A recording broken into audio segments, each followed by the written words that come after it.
You're Fanatic here with Lamont. Welcome to episode 31 of The Drive. Week 1 of the Pacific Championships is done and dusted. Moving on to week 2. Big off-season scandal at the moment. We'll start with Ezra Mam. He's a dickhead. Yeah. Great dickhead. At least he's in rehab right now, but man, like, instead of one strike, 4 bad things in the space of fucking within himself.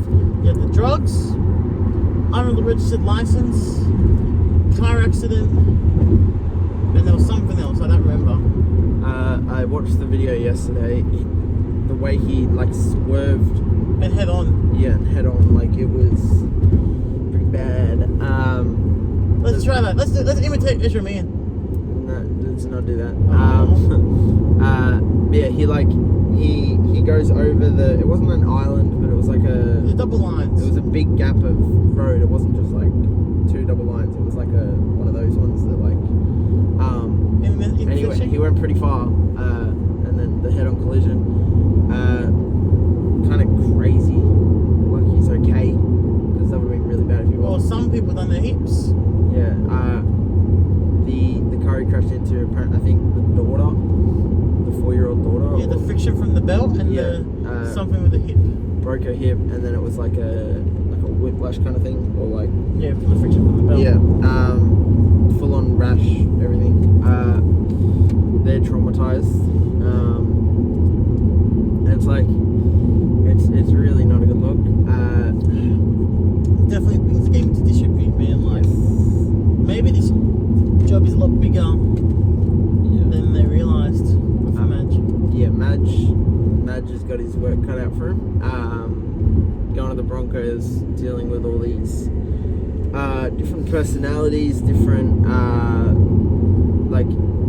dealing with they were 20 minutes away from a grand final. Then they come 12th the next year, and Kevy gets sacked. I still think it's a little bit hard done by, but maybe I think this is plagiarism. You don't just get sacked like that after getting sacked with the grand final the year before, man. Yeah, 100% plagiarism. It's and then there's when he did get sacked, the clip of Cobbo saying he wasn't a great coach, but he's a great person, kind of thing. That was just potty. That was Broncos. They have so many different personalities. You've got Ezra Mam, who's now done all of this. He's off the rails right now. You got Ezra Mam, you got Reece Walsh, Cobbo. You've got Cobbo, you've got Reynolds and Carrigan. Kane Haas when he was getting in a scrap. Reynolds and Carrigan when they got in a scrap. There's so much drama in that club. And with specifically the players. Other clubs have dramas and that, but this is half your squad is in the news for random things that are just kind of childish or it's stuff that could be easily avoided, or they should just know better. Yeah. And usually some clubs have 1 or 2 of those players. Broncos, this is somewhat common. Some more than others, Walsh and Mam are probably the most common. But I don't know, it's Madge definitely has his work cut out for him. But he's got I think if everyone's gonna turn around, outside of Wayne Bennett, I reckon he'd be the second best choice to say, mate, what are you doing? There's talks of them just basically tearing up Mam's contract. I wouldn't be surprised. That's 4 pretty major things in the space of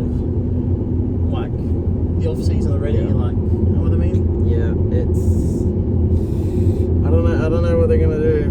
Broncos, it's hard, man. Yeah, they're in some deep trouble. Some people are predicting them to get the spoon next year. They're not gonna get the spoon with Madge. I think there's too much talent there for them to get the spoon. But they have the talent. They have the talent to win, to be top 4 premiership contenders. Well, but they're getting 12th this year, and never felt like making the 8, to be honest. Oh, this is the opening month. They were pretty solid. Maybe, but as the season went on, it was they are nowhere near the team they were last year. They just felt like everyone was behind the step or something like that. I feel like everyone, besides Carrigan, I think everyone kind of fell off a bit. like Mariner was. yeah, Mariner stood up, but like from the 2023 team, the big players, they all kind of very quiet years. I saw really Stags and Carrigan. I think Stags as well, yeah, he was good. But like Carrigan was their main guy this year. Payne Haas, he fell off like very hard. before this year, I was considering saying he's like one of the greatest props of all times already. But then this year he's had a very like quiet year for his standards. Like I think he had 4 Dalian props in his first 5 years, and then this year just was not the same at all. And then you got Walsh, who since Origin was absolutely rattled for the rest of the year, just because of how good the Blues are.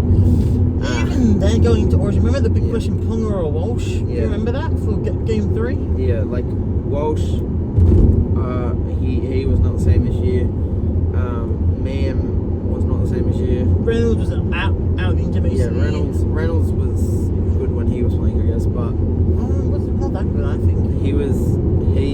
he wasn't like one of the key problems. Like he didn't have as big of a fall off when he was playing compared to these guys. But I would say he was out for most of the year. He missed over half the games, mate. Yeah. So, and like when they said, "Oh, don't worry, Reynolds will sort out when he gets back." And the first game back, they pumped the Cowboys, I think. Yeah. Second week back, they get pins by the Bulldogs. Yeah. Like Broncos, they're in some trouble, but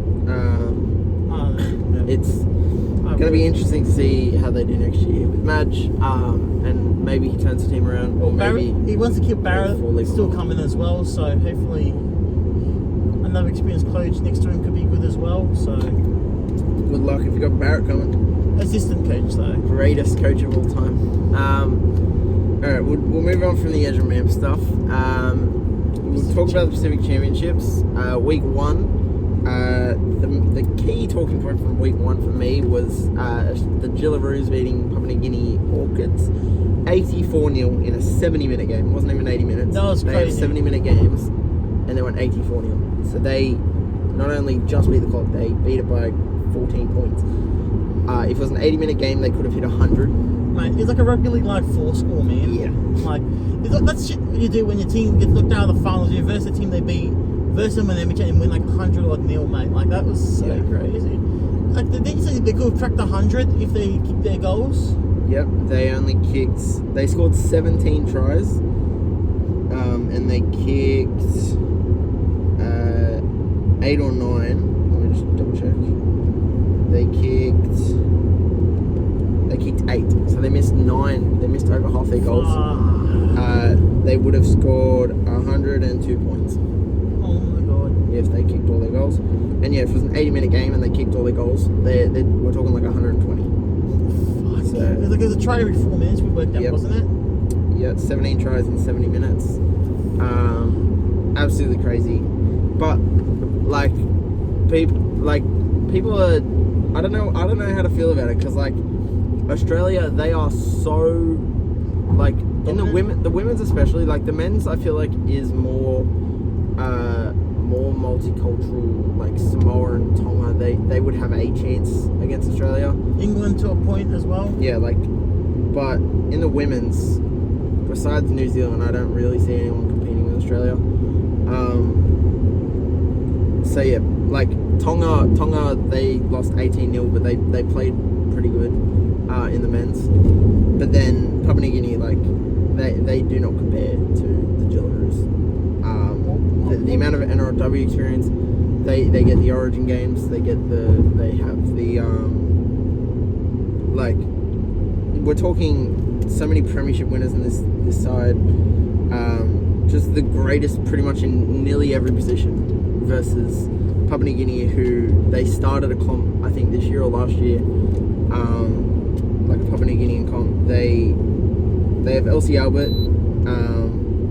Besides Elsie Albert, there's not much NRLW experience. Sarah Roy, S.A. Banu, Uaravu, Sureka Muka, Emily Vivas, Jessica Reeves. Like, none of them are like, besides Elsie Albert, none of them are like big stars or anything for their clubs. Meanwhile, Jillaroos, you've got Julie Robinson, who scored 6 tries, Shakai Werfeld, who scored 5, 11 tries just on the wingers. You've got Tamika Upton, Isabel Kelly, Tian Pentani.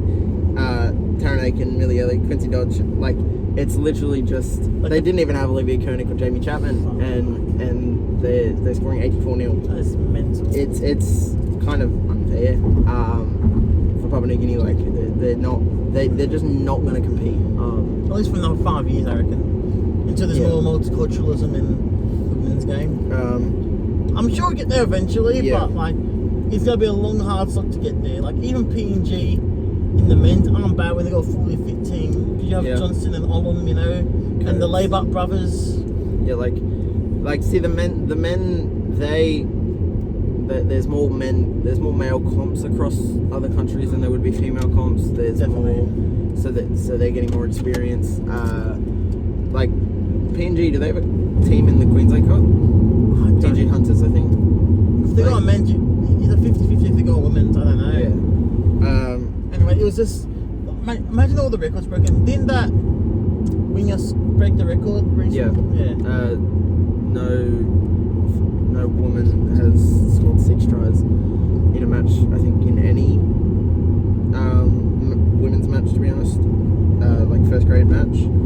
So I'm sure that's like an all-time record. NRLW former test matches. No one, I don't think anyone scored 6. So mental.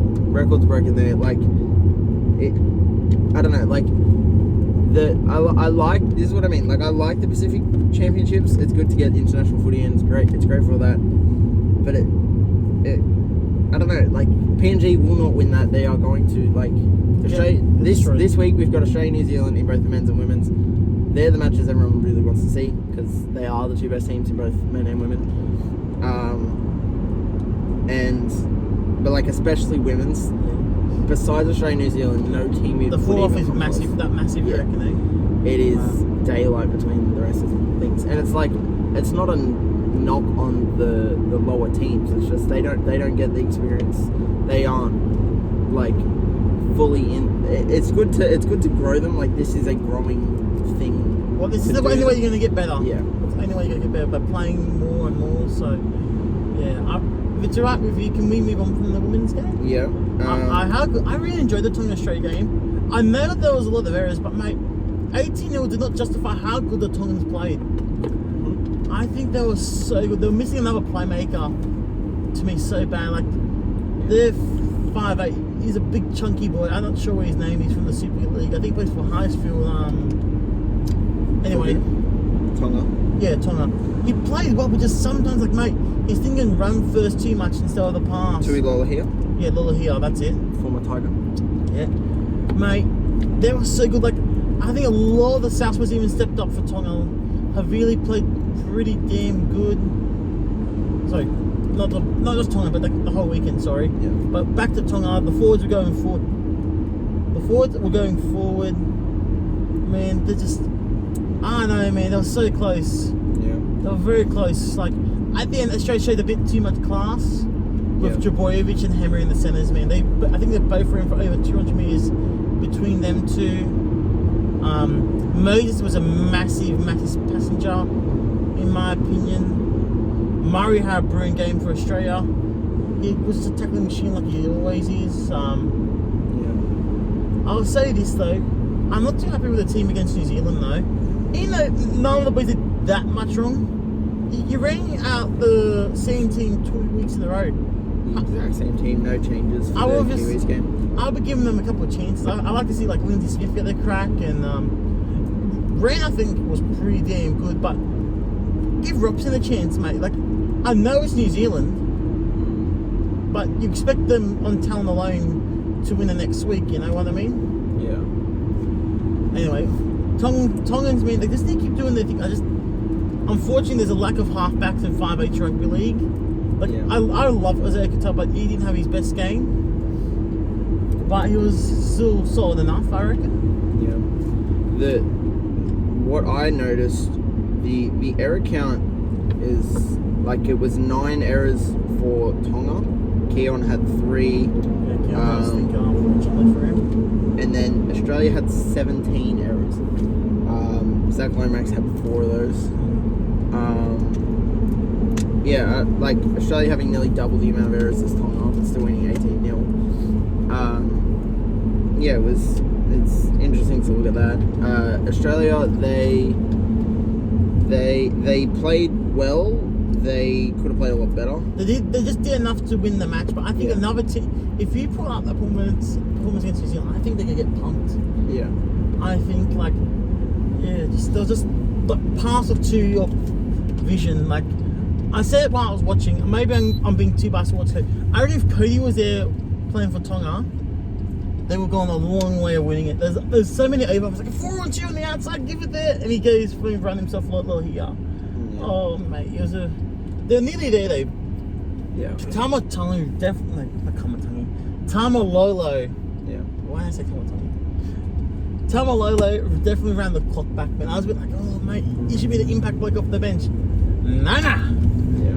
He was just a bulldozer, mate. He was like a Dally M performance from 2016. Yeah. He was running through everyone. Which is like, he hasn't really felt like that same player for like 5 years now. 5 years, that's a bit much. Give him at least Maybe 3. 3 or 4. Yeah, I can give you that. 3. It feels like it's been a very long time since you've seen prime Tamalolo. He was dominating. Havili's service at the dummy half was so good. Getting through his work, I'm like, mate, South it looking like to have a good problem right now for the utility spot next year. It's getting me very excited. Yeah. Now to the Fiji. We'll talk about the women's Tonga Samoa game. Samoa won 30-16. Okay. My biggest issue about this is now I'm pretty sure Tonga cannot be in the World Cup in 2026, the Women's World Cup. So he played because Samoa beat Tonga, and now Tonga can't be in the Women's World Cup. Oh man. It doesn't feel right. Like when you've got players like the Penatanis, you've got Cassie Tohihiku, who is Paris 5'8", she's really good.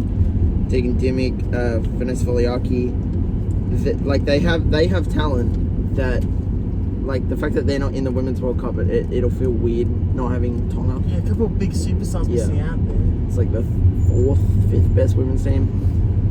So it's like, it doesn't really make sense to me. But I'm pretty sure like this was a qualifier in the same way, so it's like it's 50-50. Yeah, it feels weird. Like the World Cup, I don't know how many teams they have in the Women's World Cup. I'm pretty sure the men have 16. Yeah, you think you'll match them? The women you'd think would at least have 8, and the fact that Tonga is not one of those 8, I don't like it. But if this is a qualifier, I guess that's how it works. I just think it should have. Yeah, it's another way around. Like Tonga and Samoa, man. It should be based more on rankings, I would say. Yeah, something needs to change. If you're missing out with all those guns there, the Panatanis, like you said, like. I really like that. I mean, Tiana is playing for the Jillaroos, but she is Tongan. So if you didn't make it, then. Yeah. But then her sister, who's a Tigers rookie, she was nominated for Rookie of the Year. But yeah, like, I don't know, I find it weird that Tonga, when they would probably beat, like, I don't know how many teams are in the Women's World Cup, but if it's 8 or more, Tonga should be there. That's what I'm saying. But yeah, it was a pretty good game. Samoa played really well. They scored 6 tries, only kicked 2 goals, but yeah, it was a pretty good game. Now the men's. Oh mate, the Fiji game, mate. Kurt Donahue, mate, halfback. He had such a great performance at halfback. I did not see that coming from him, mate. Yeah. Mate, I know he could go on the fullback, just like the boot on him was mental. It looked like he'd been doing it all his life. Granted, he kicked on the foot. I get that. Everything else, a part of his game was a halfback. I'm like, mate, I was so surprised. He was just all the little things. He was so good. Granted, I know they lost, but mate, I really enjoyed myself during that game. Millenhard, absolute blind again. Another smoky for the South 40 if he's able to keep playing like that and that good in the back row. Yeah. But mate, the Kumals, mate, fair play to Demetrio. He had them so well organised. So Papua New Guinea beat Fiji 22-10. I'm pretty sure Fiji went in as the favourites, but Papua New Guinea tend to beat Fiji quite often. I think they're 6 from 8 now, or 5 from 7 or something. Their record's pretty good against Fiji. I think Fiji were definitely missing Dream Buddha and Apika Rochelle. But mate, Robert Darby, he had bloody kick out shook, mate. 2 intercept tries basically. Yeah, 297 metres for Robert Darby. Yeah. And then McDonald, the fuck, he showed such good support play. If memory serves me right, I think he's a Melbourne junior. He's been at a few clubs, Dragons, I think. Anyway, he was like, mate, he had a set of wheels on him, mate. He had 277 metres and 11 tackle breaks. Yeah, like there's like the Darby intercept for the second try. This is the last one the kicker just trying to kick the ball line. Darby gets it, hits legs, right? Now he's just like, he's trying to slow down the play, wait for McDonald, and that McDonald's just there, he just fucking takes off and he was over, man. Like, yeah, it was a thing to behold. Yeah. But yeah, really I think Fiji without Buller and Appy are not the same. They are. I'm probably very biased, but of course they are. Appy's the man for Appy's Fiji. definitely. He creates the service, guy. And then Buller's Buller. Duh. But Buller was busy getting married to Aaliyah Buller. Hopefully she comes to the Tigers for the RLW. That would be really cool. But yeah, like no Buller, no Appy. They're not full strength obviously, so they're gonna struggle a bit. But yeah, I really enjoyed the game. Like Lachlan Lamb, I think he played pretty well as well. Personally, good seeing him kicking on still. Where is he now? Is he in the Super League or? I think so. I think he played sneakily very good as well. Yeah. But yeah, like nothing's gonna be club rugby league. But mate, I really enjoyed the internationals over the weekend, Yeah. Especially the men's. Like, mate, the talent is so widespread. And look at those names that we missed out. But you still got your Taruvas and Sivo's there. Kick out, like we said, mate. They're gonna be around this. I can't wait. We'll World Cup next year, the year after. I think it's 2026. Mate, it's gonna be fun. Yeah. I cannot wait for the World Cup. Maybe, fingers crossed, maybe we can do the Pacific Championship at Combank if we're lucky. Yeah, I'm gonna try and go. I don't know about you, but I'm. Well, you let me know because I want to go as well, man. I want to feel the vibe and culture, man. I've been to one international game, and it was Lockie's last game in Australia, 2011. Well, we went to the. I've not been to one since. You haven't seen the Kangaroos, but remember me, you and a few other friends of us went to Campbelltown. Yeah, the Campbelltown games I've been to. But Australia, I've only seen play once, so it'll be very good to watch if we do end up going. I'm pretty sure we will. Yeah, I'm reckon we will too. It'll be great. Week 2 of the finals, week 2 of the Pacific Championship. Sorry, we'll look at the Kiwi squads. Oh, I already know roughly it.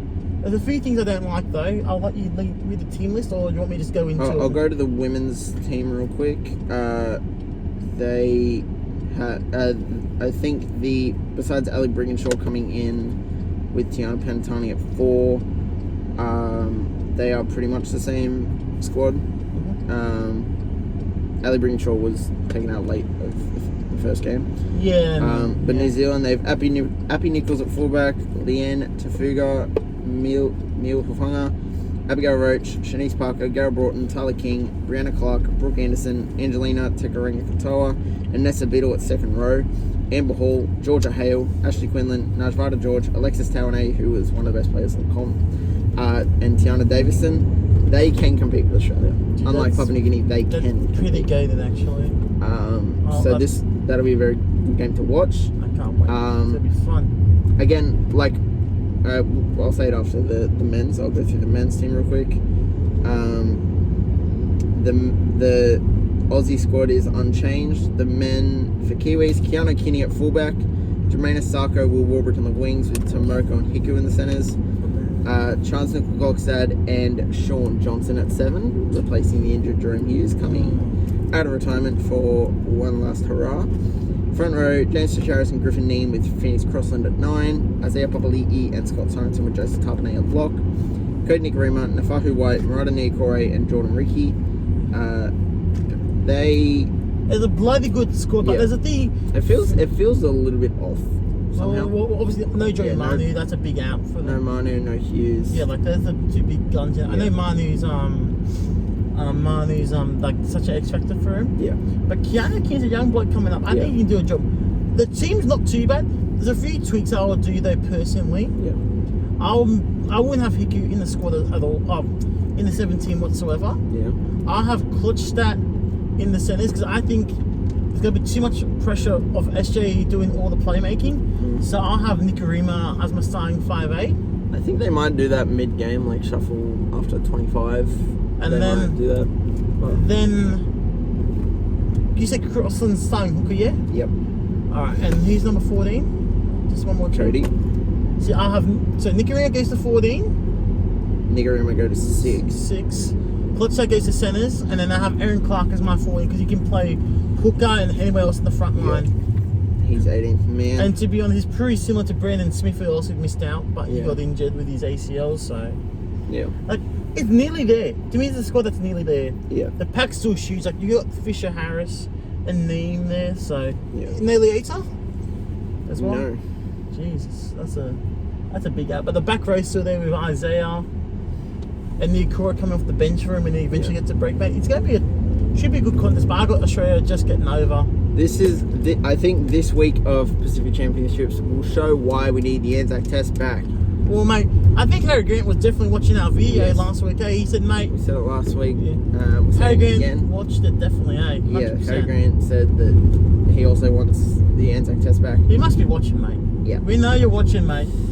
Harry Grant, big fan of the drive. Oh, mate, he can resist. But like, I think after like this week will be very exciting to watch, both men's and women's. I think that's it now. Anything else?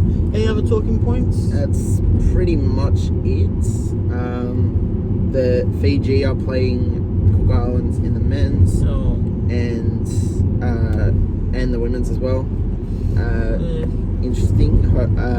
Hopefully they are good games as well. Hopefully they're close. That's gonna do it for this episode. Like, subscribe, do all that. See you more. See you more.